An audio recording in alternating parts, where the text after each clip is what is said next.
ঠিক আছে থাক তাইলে।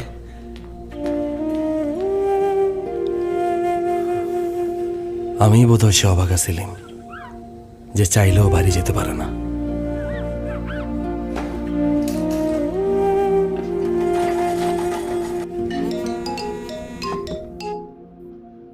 আম্মা কাগজপত্র সব জমা দিয়ে দিছি, আকামাটা পাইলেই এবার চলে আসবো।